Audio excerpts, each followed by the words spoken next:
महाराष्ट्र के अमरावती लोकसभा क्षेत्र में इस वक्त सियासी हलचल काफी तेज है।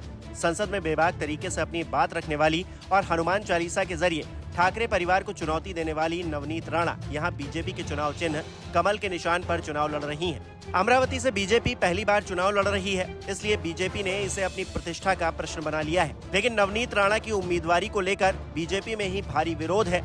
विरोध करने वालों की देवेंद्र फडणवीस ने क्लास भी लगाई है। वैसे राणा परिवार का सभी राजनीतिक दलों के नेताओं के साथ विवाद रहा है, लिहाजा उनके विरोधी मौके की तलाश कर रहे हैं। उद्धव ठाकरे समर्थक पहले से ही नवनीत राणा से खार खाए बैठे हैं। अब उन्हें मौका मिल गया है। ये सभी नवनीत राणा को सबक सिखाने के लिए मैदान में उतर चुके हैं। एक समय अमरावती लोकसभा सीट कांग्रेस का गढ़ हुआ करती थी। देश में पहली बार 1952 में जब लोकसभा चुनाव हुए, तब से लेकर 1984 तक कांग्रेस ही अमरावती से जीतती रही।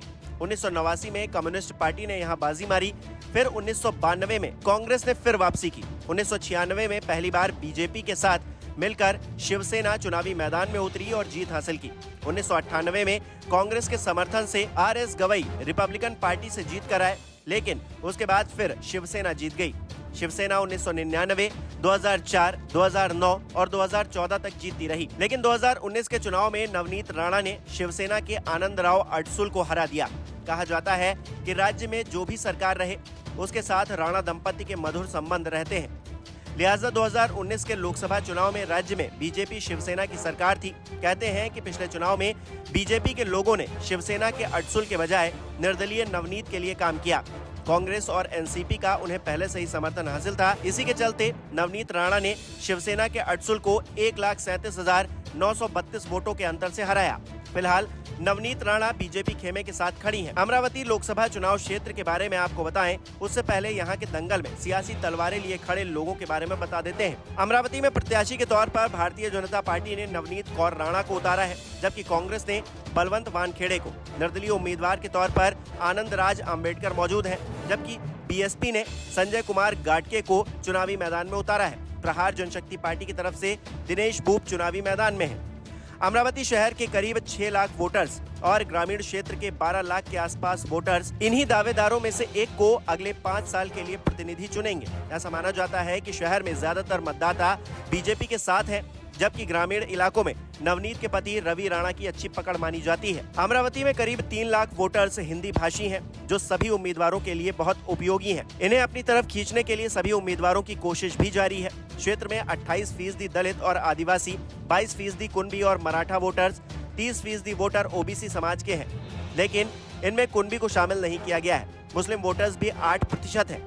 आपको बता दें कि चुनावी मैदान में उतरे कांग्रेस के वानखेड़े बौद्ध समाज से आते हैं, जबकि बच्चू कडू की पार्टी के दिनेश बूब राजस्थानी समाज से। वहीं नवनीत राणा पंजाबी समाज से हैं।